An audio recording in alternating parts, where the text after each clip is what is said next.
രാഷ്ട്രപിതാവ് മഹാത്മാഗാന്ധിയുടെ ഓർമ്മയ്ക്കായി കന്യാകുമാരിയിലെ സാഗര സംഗമത്തിൽ നിർമ്മിച്ചിട്ടുള്ള അതിമനോഹരമായ ഗാന്ധി മണ്ഡപം.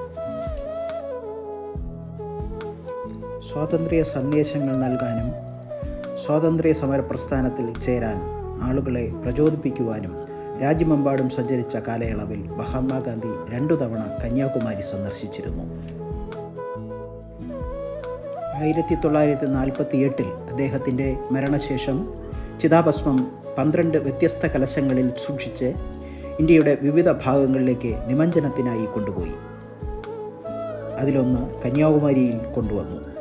ആ കലശം സൂക്ഷിച്ച സ്ഥലത്താണ് സ്മാരകം നിർമ്മിച്ചിരിക്കുന്നത്. ഗാന്ധിജിയുടെ ജന്മദിനമായ ഒക്ടോബർ 2 കലശം സൂക്ഷിച്ചിരുന്ന അതേ സ്ഥലത്ത് സൂര്യരശ്മികൾ പതിക്കുന്ന തരത്തിലാണ് ഈ കെട്ടിടം നിർമ്മിച്ചിട്ടുള്ളത്. 79 അടി ഉയരമുള്ള ഈ സ്മാരകം ഗാന്ധിജി മരിക്കുമ്പോഴുള്ള അദ്ദേഹത്തിൻ്റെ പ്രായത്തെ സൂചിപ്പിക്കുന്നു.